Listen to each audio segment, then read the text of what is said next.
이제 삼성에서의 직장을 이제 마무리하고 지난주 금요일 날 엊그제 은퇴를 하셨어요. 참 애쓰셨는데 또 이제 새로운 제2의 멋진 인생이 또 기다리고 있지 않을까 싶은데 오늘 또 멋지게 찬양하셨는데 아마 큰 힘이 되고 위로가 되셨을 것 같습니다. 우리 이병철 집사님 위해서 한번 격려와 또 위로에 네, 네, 네, 네, 네, 네. 앞으로 저기 남성중 청달 바빠지실 것 같아요. 여기저기서 콜을 하셔가지고. 네, 너무 감사합니다. 시간이 12시 벌써 35분이네요. 네, 그러나 또 말씀은 잠깐 또 나눠야 되겠죠. 오늘 디모데전서 1장 12절에서 17절 말씀입니다. 우리 한 목소리로 같이 한번 읽도록 하겠습니다.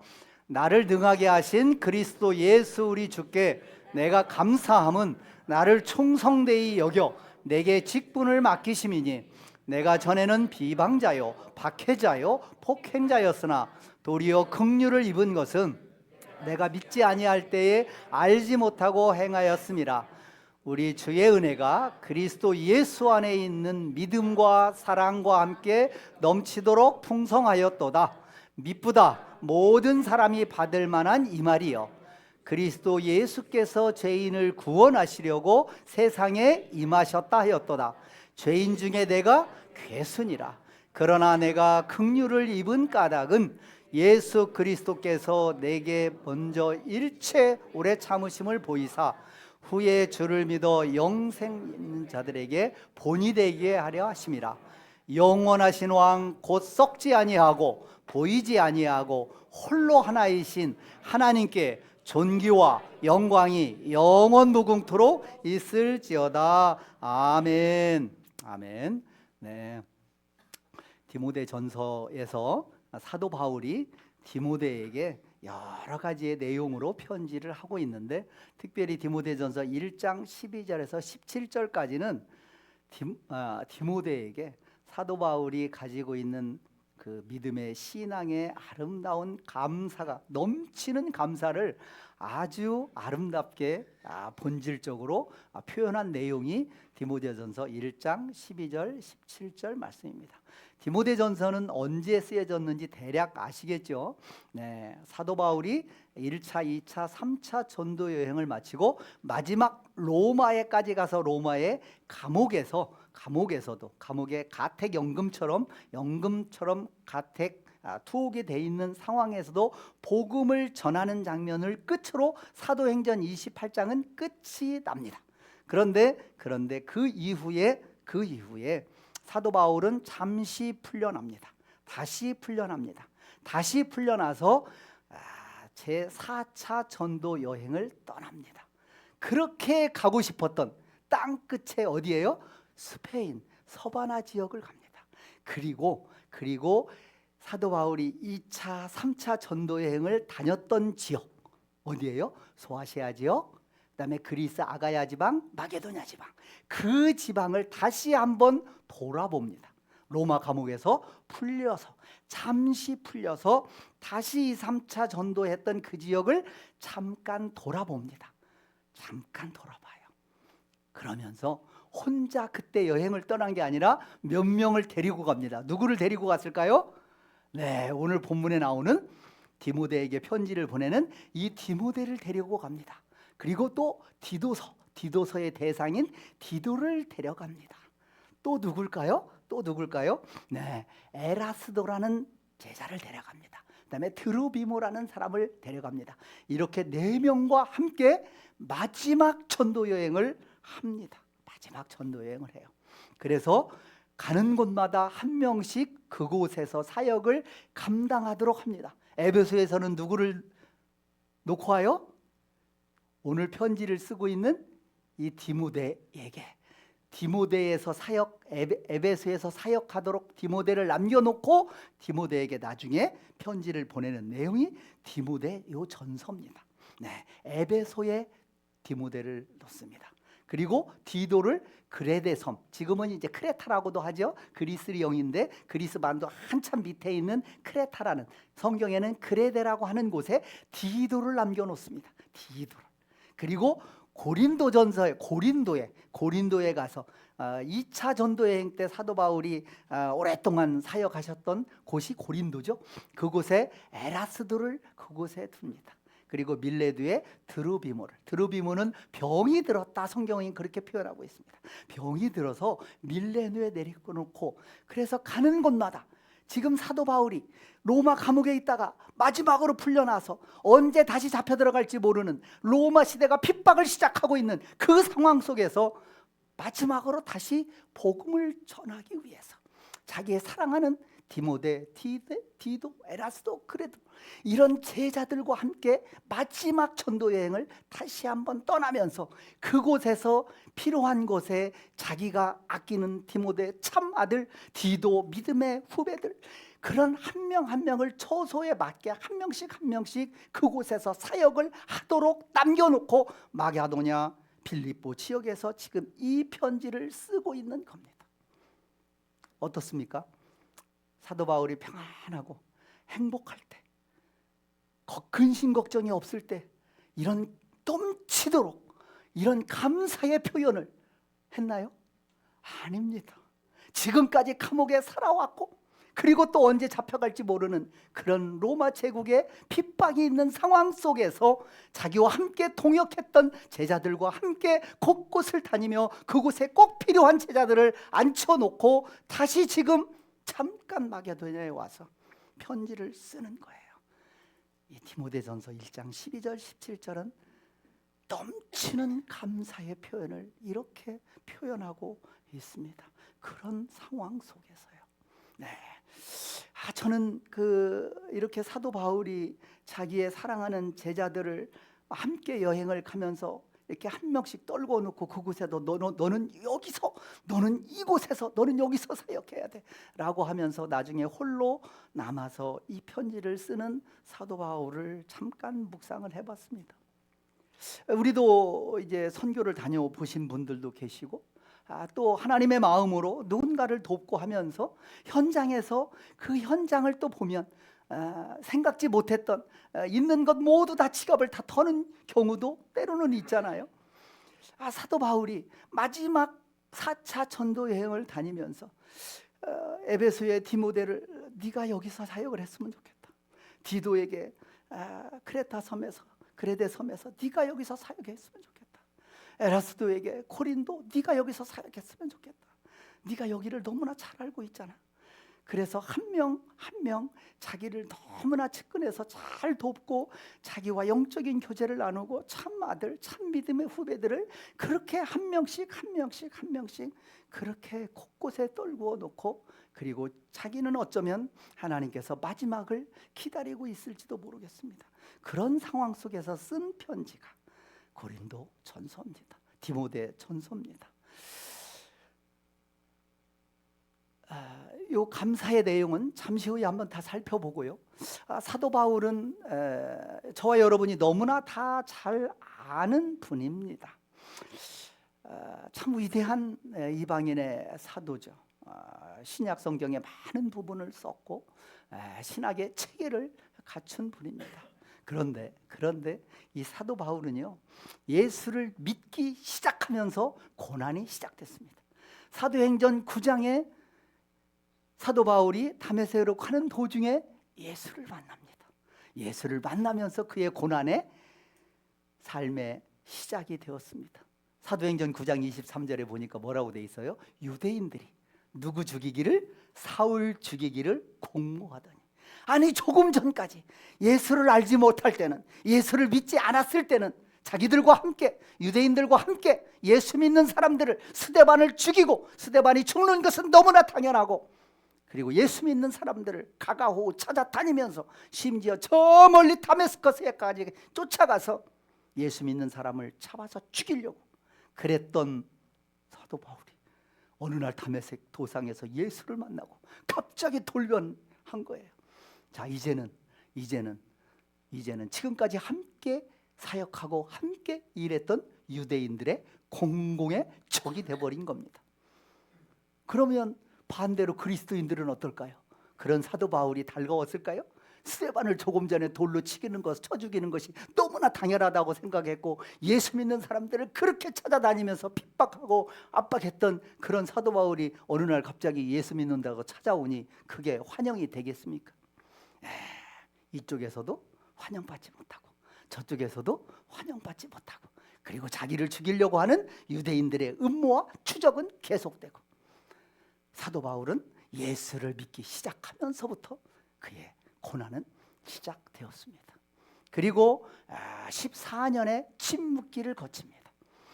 아라비아에도 가고, 그리고 대부분의 그의 침묵기의 대부분은 아마도 그의 고향인 다소에서 지냈던 것 같습니다.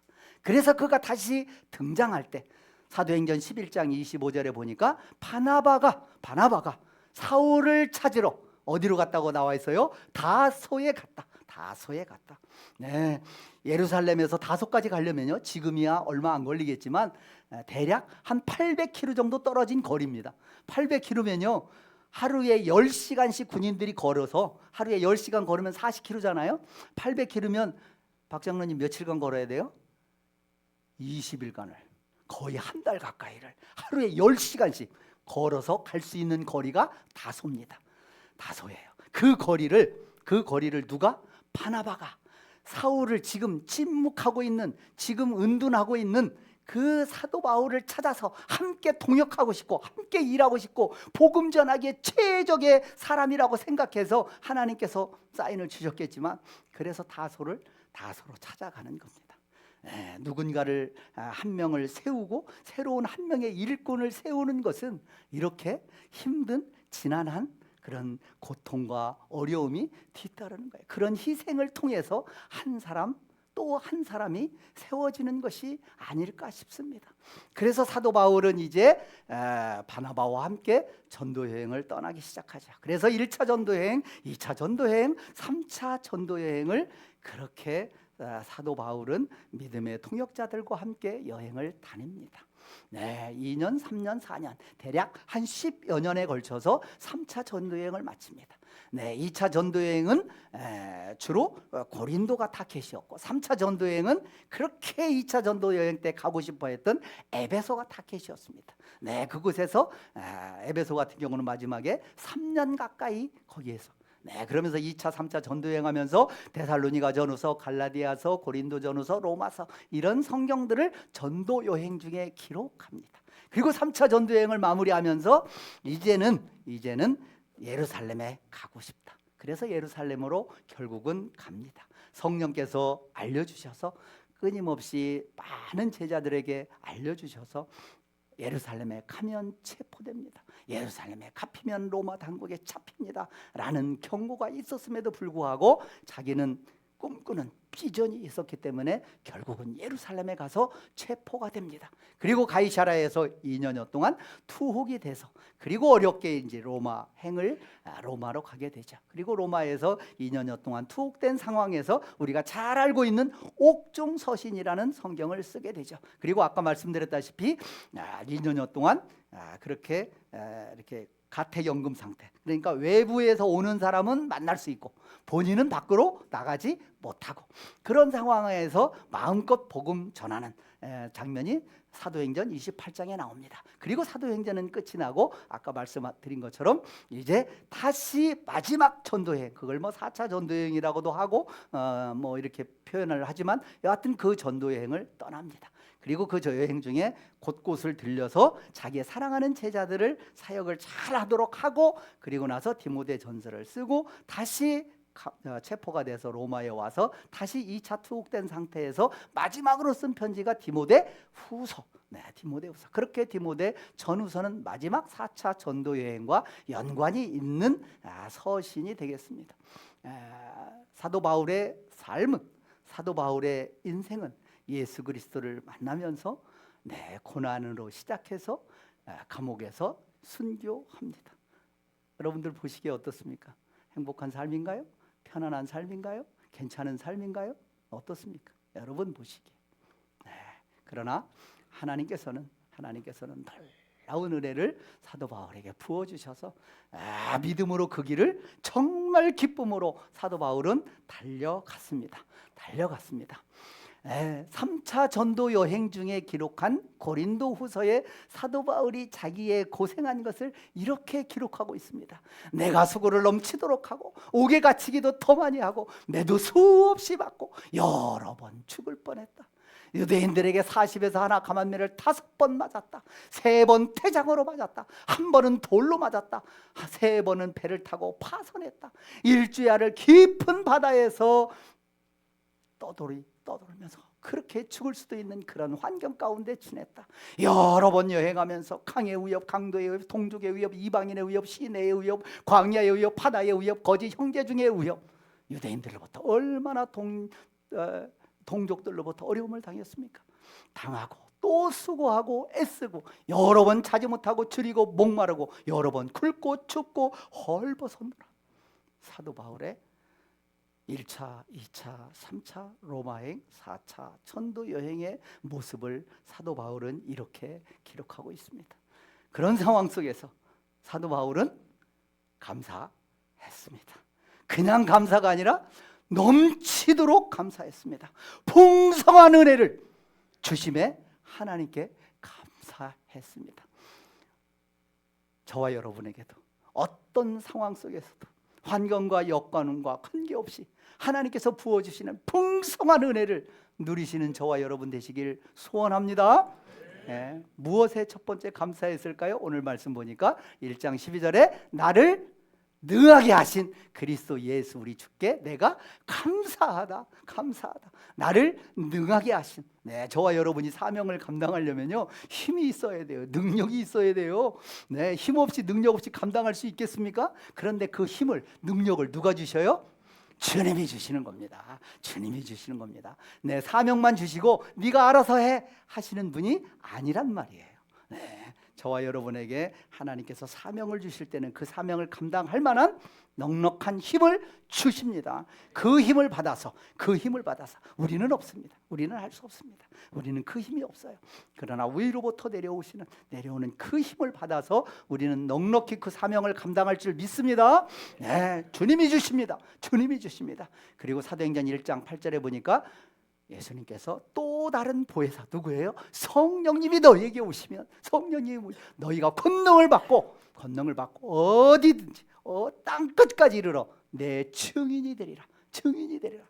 증인이 그냥 되라는 게 아닙니다. 권능을 받고 성령의 권능을 받고 성령이 함께 하시면, 성령님이 힘을 주시면 감당할 수 있다는 얘기입니다.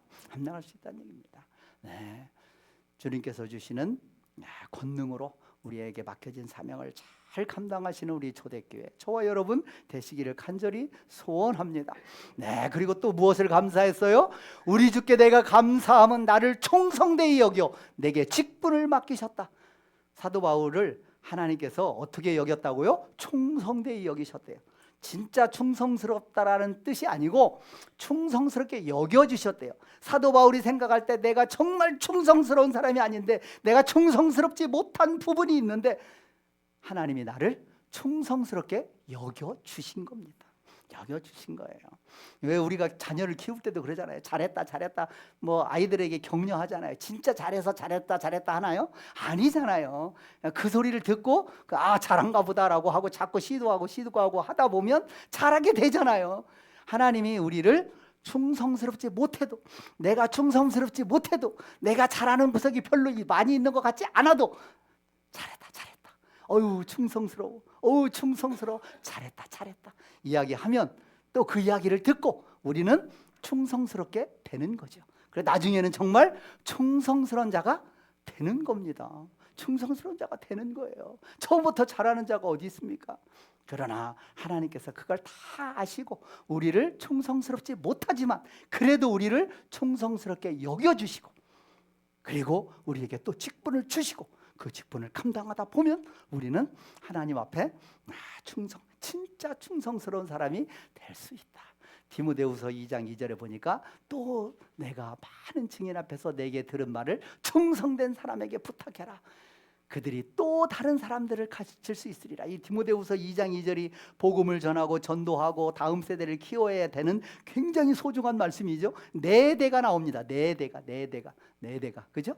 내게 들은 바를 사도 바울 들은 바를 네가 충성된 또 다른 충성된 사람들에게 부탁해라. 그럼 그들이 충성된 사람이 또 다른 사람들을 가르칠 수 있으리라. 네, 계속해서 그 가르침이 끊이지 아니하고 계속된다. 그런데 특별히 누구에게 부탁해라, 누구에게 가르쳐라라고 말씀하고 있어요?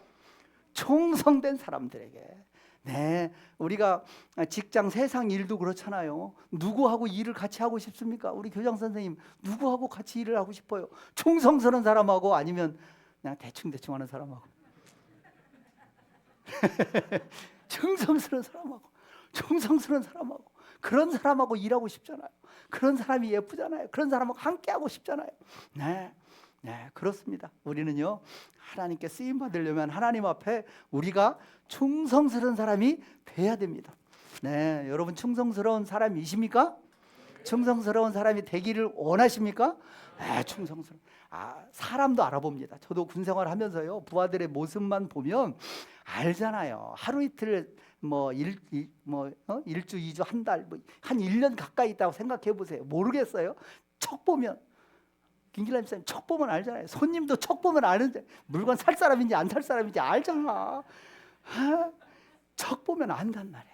네, 우리도 다른 사람을 볼 때 알 수 있는데 하나님이 우리를 보시고 이 자가 진짜 충성스러운 자인지 아니면 그냥 겉으로 액션만 하는 건지 모르겠어요. 다 아십니다.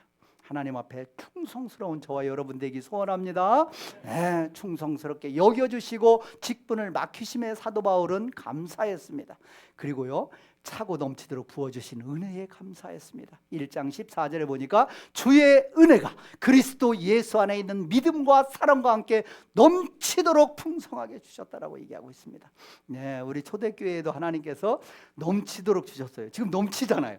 1년 전에, 정확하게 1년 전에 작년 3월 31일 날 우리 3월 부활절이었어요. 그날이 여기서 첫 예배를 드렸습니다. 몇 명이 드렸어요?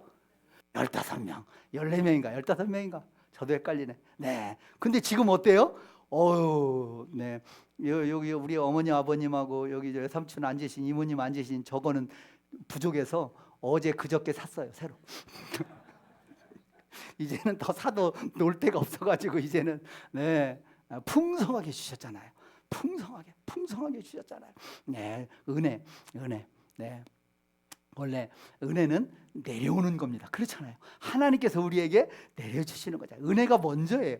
은혜가 있으면, 은혜가 풍성하게 부어지면, 네, 그리고 거기에 믿음과 사랑과 함께, 믿음은 우리가 하나님께 올리는 거겠죠. 믿음의 삶, 믿음의 행위, 믿음의 고백, 믿음의 기도 올리는 겁니다. 그리고 우리 옆에 있는 주변 사람들과 함께 사랑을 나누고, 그래서 은혜와 믿음과 사랑이 다 어우러져서 풍성한 은혜를 하나님이 넘치도록 주신 것에 사도 바울은 감사했습니다. 그 은혜를 인하여 하나님의 선물이라. 풍성하게 받은 자의 반응은 감사합니다. 충분합니다. 이 정도만 해도 감사합니다. 넉넉합니다. 네, 백부장이 그랬잖아요. 내 집에 들어오심을 나는 감당하지 못하겠나이다. 말씀만 하옵소서. 그리하면 이루어질 줄 믿습니다. 그러면 나아질 줄 믿습니다.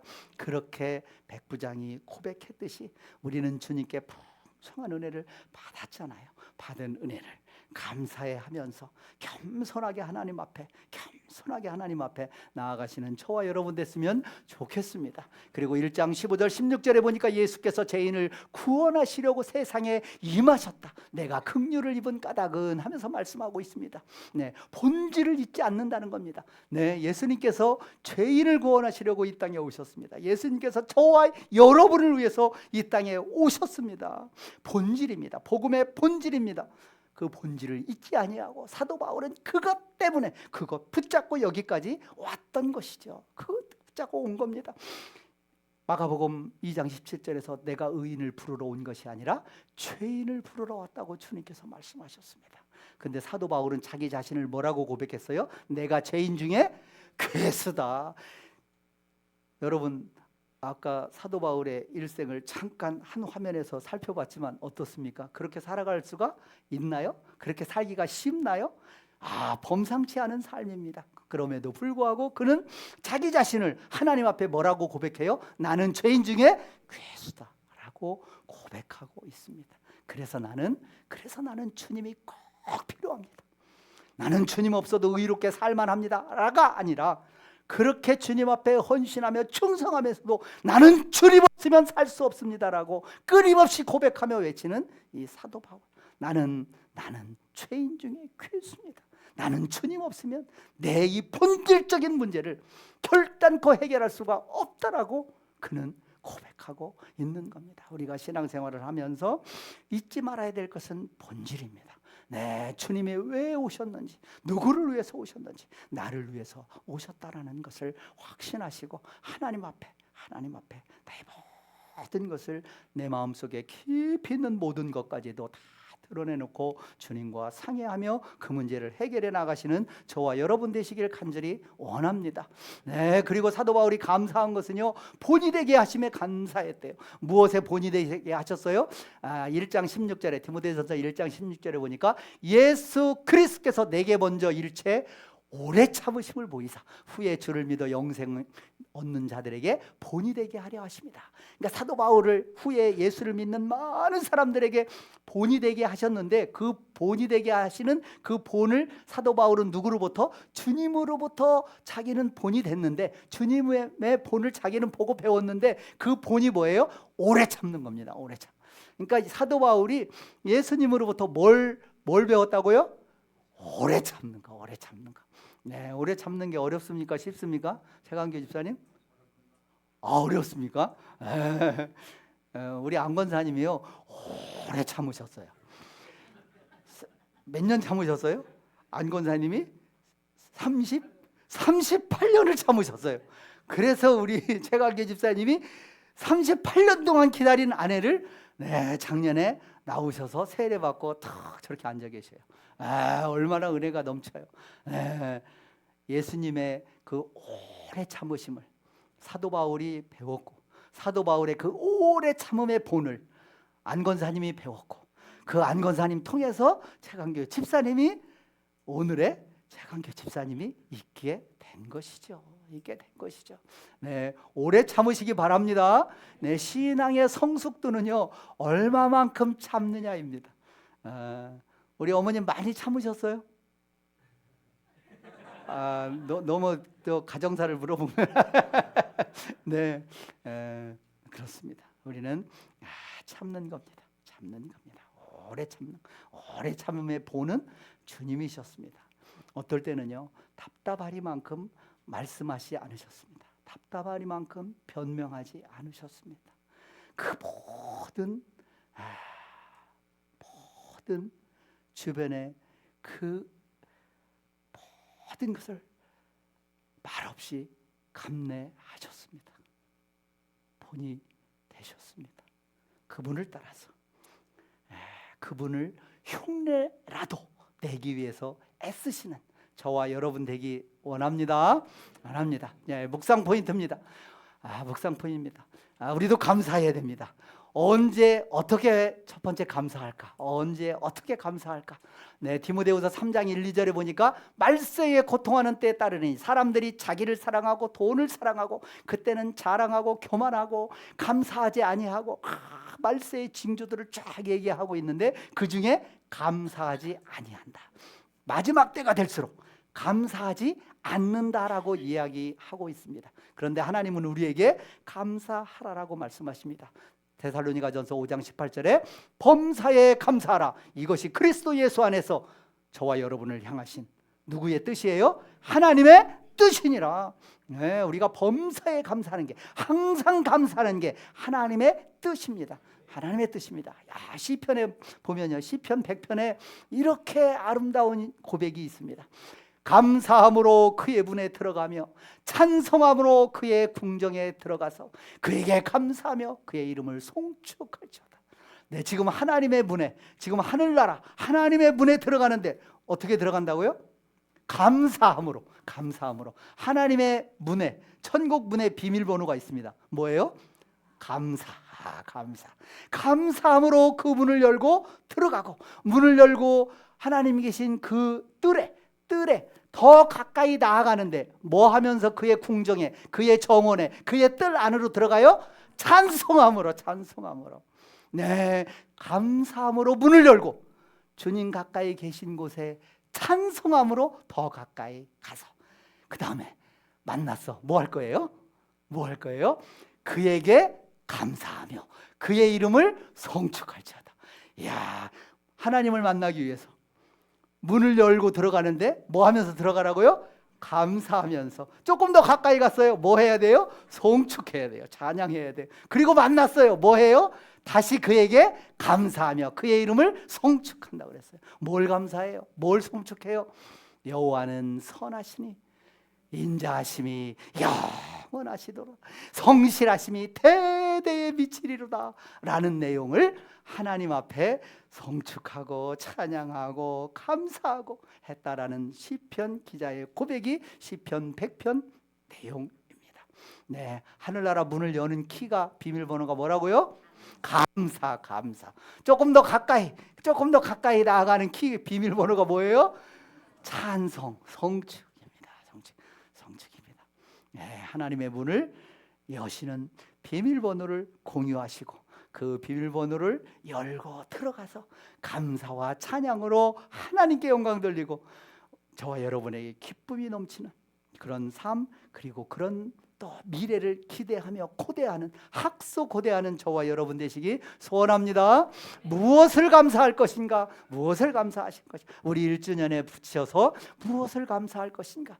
마태복음 16장 18절에 이 반석 위에 내 교회를 세우리니, 예수님께서 말씀하시는 겁니다. 내 교회를 세우리니 음부의 권세가 이기지 못하리라.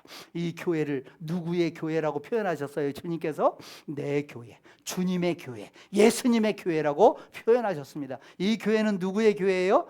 예수님의 교회입니다. 이 땅에 있는 모든 지역 교회들은 누구의 교회예요? 예수님의 교회입니다. 주인이 목사? 아닙니다. 당의 장로? 아닙니다. 누구의 교회예요? 예수님의 교회입니다. 예수님의 이 반석 위에 내 교회를 세우리니, 내 교회를 세우리니. 이 교회의 주인은 예수 그리스도십니다. 우리는 예수 그리스도만을 바라보고 예수 그리스도만을 의식하고 예수 그리스도만을 인정하고 예수 그리스도만을 높여 찬양하는 저와 여러분 됐으면 좋겠습니다. 그런 우리 초대교회, 그런 저와 여러분 됐으면 좋겠습니다. 사무엘상 19장 18절에 보니까 다윗이 도피했습니다. 사울 왕이 다윗을 죽이기 위해서 별짓을 다 합니다. 자기 딸을 동원시키고요, 별짓을 다 합니다. 그래서 다윗이 도피합니다. 어디로 도피할까 보니 이 땅 안에는 피할 곳이 없어요. 그래도 사울 왕이 사무엘만은 두려워하겠지. 사무엘이 사울 왕을 기름 부어 세운 사람이니까. 그래서 사무엘에게로 피신 갑니다. 그래서 사무엘이 있는 라마로 갑니다. 그래서 그곳에 가서 다윗과 사무엘이 나요스로 가서 살았다라고 사무엘상 19장 18절에 나옵니다. 그 소식을 듣고 사울 왕이 가만히 있을 리가 없죠. 네, 자객을 보냅니다. 1차 자객을 보냅니다. 2차 자객을 보냅니다. 3차 자객을 보냅니다. 아무리 자객을 보내도 도대체 가서 임무 수행을 못해요. 왜인지 알아보니까 뭐예요? 거기만 가면, 라마나스만 가면 얘들이 다 술에 취한 듯 넋을 놓고 다 취해가지고 갖고 온 무기며 장비며 탄약이며 다 내려놓고 헬렐레 하고 있는 거예요. 나중에 보니까 성령에 취한 겁니다. 성령에 취해서 성령에 사로잡혀서 예언하고, 네, 나중에는 사울 왕이 직접 총회 특수요원을 데리고 옵니다. 그러나 라마나요에는 하나님의 놀라운 성령의 역사가 있었던 터라 사울 왕이 가지고 온 무기도 다 내려놓게 만듭니다. 다윗을 향해 저주하며 죽이려고 시기 질투했던 사울 왕의 마음까지도 하나님께서 사로잡아서 라마나요스는 어찌할 수 없는 상황으로 만들어갔죠. 네, 라마나요스는요 그런 곳이었습니다. 네, 우리 초대교회는 라마나요 같은 교회가 되기를 소원합니다. 네, 이곳에 어떤 어려움이, 어떤 문제를 안고, 아니 어떤 사람일지라도 이곳에 와서 성령 충만함으로 천국의 맛을 함께 보면서, 함께 사랑을 나누면서, 은혜를 함께 나누면서 이 안에서 모든 문제가 해결되는 그런 역사가, 라마나의 같은 역사가 이 초대교회 안에 있기를 간절히 소원합니다. 네, 그리고 성령 안에서 하나님이 거하실 처소가 되게 예수 안에서 함께 지어져가는, 네, 부족한 거 있습니다. 실수도 합니다. 그럼에도 불구하고 우리는 함께, 어디 안에서? 성령 안에서, 어디 안에서?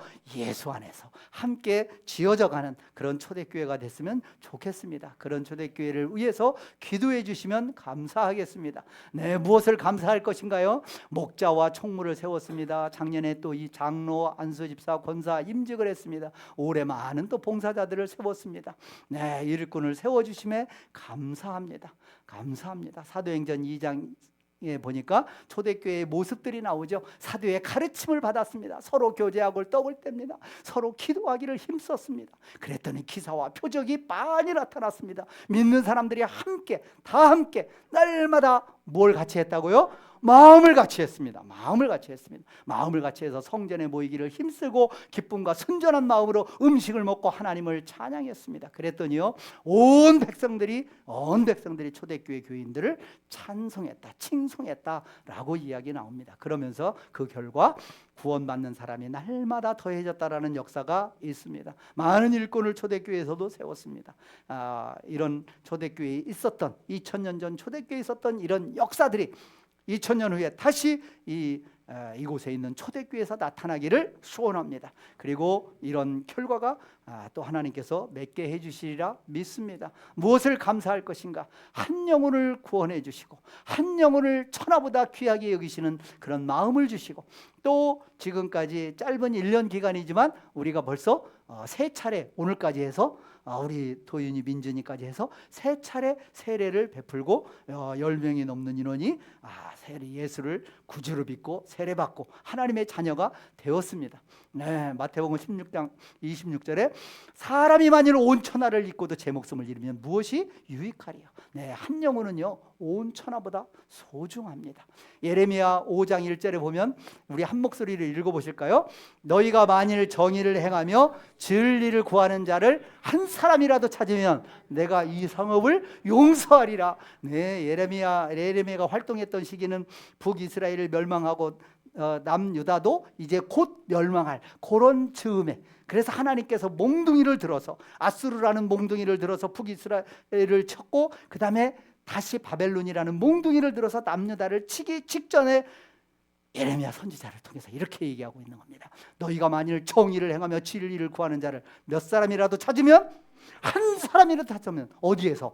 이 성읍에서, 예루살렘 성에서, 그 많은 사람이 살고 있는 이 예루살렘 성에서 몇 명을 찾으면? 한 명을 찾으면 내가 용서하리라. 한 명을 찾기가 어려웠다는 얘기입니다.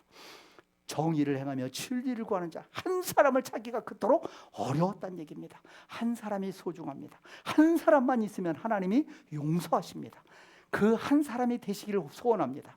그 한 사람이 가정에서 그 한 사람 때문에 가정이 삽니다. 그 한 사람 때문에 회사가 삽니다. 그 한 사람 때문에 학교가 삽니다. 그 한 사람 때문에 그가 속한 조직이 살아나는 겁니다.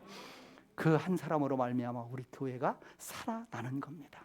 그런 역사가 저와 여러분을 통해서 있어지기를 간절히 소원합니다. 네, 마지막 무엇을 감사할 것인가요?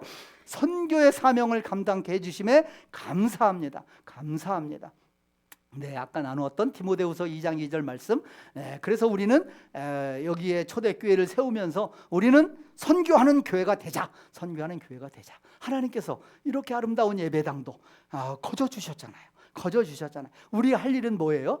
우리 할 일은 이제 선교하는 겁니다. 이제 전도하는 겁니다. 그래서 우리는 작년 9월 달에 김승우 선교사님을 캄보디아의 캄장신 신학교에 보내서 지금 현지 학생들에게 복음을 전하고 그를 가리키고 저희가 후원하는 것으로 그들에게 가난해서 점심 한 끼를 해결하지 못하는 그런 학생들에게 점심을 사서 주면서 그렇게 지금 선교를 하고 계십니다. 그리고 아까 말씀드렸다시피 우리 초대교회는 그래도 군교회의 저하고 또 우리 같이 마음을 합해 주셔서 군 선교를 하겠다라는 비전을 갖고 있습니다. 그래서 지금까지도 미약하지만 조금씩 해왔고, 그리고 다음 주에 이제 공동의회를 통해서 우리가 군선교를 어떻게 할 것인가. 그래서 저희가 지금 생각하는 것은 전방에 있는 연약한 사단급의 신병교육대 훈련병들을 좀 세례하고 또 복음 전하는 사역에 우리가 집중적으로 좀 도왔으면 좋겠다. 그리고 대대급 교회 하나를 지속적으로 좀 도왔으면 좋겠다라고 하는 것에 대해서 다음 주에 공동의회를 통해서 의사결정을 하고 또 선교를 할까 합니다. 그리고 군에 1,400개 교회, 1,000여 개 군교회가 있는데 그중에 군목들은 한 300여 명 됩니다. 그리고 나머지 600-700개의 교회들은 목사님이 군목이 없습니다. 거기에 군 선교사라고 해서 민간인 성직자들이 자비량으로 가셔서 선교하시는 분들을 우리가 군 선교사라고 부르는데 그분들이 약 한 700여 명 됩니다. 거의 다 대부분 자비량입니다. 각 교단과 그다음에 이제 교회에서 조금씩 이렇게 해 주시지만 생활비조차도 안 됩니다. 그런데 대부분 전방 대대교회들은 전부 다 병사들만 있습니다. 우리 용사들만. 간부들이 거의 없어요. 대대급 이하이다 보니까. 많이 있으면 2-3명, 1-2명, 아예 없는 교회가 태반입니다. 그러니까 헌금은 제로. 쓸 돈은 매주 간식거리라도 사줘야 되잖아요. 굉장히 비용이 많이 듭니다. 그래서 어렵습니다. 그래서 그런 분들을 그래도 저희 초대교회가 조금이라도 같이 마음을 모으고 힘을 좀 보탰으면 좋겠다라고 생각해서 그래도 선교를 하려고 생각합니다. 이런 선교의 사명을 감당할 수 있는 힘을, 물질을 하나님께서 주심에 감사합니다. 감사합니다.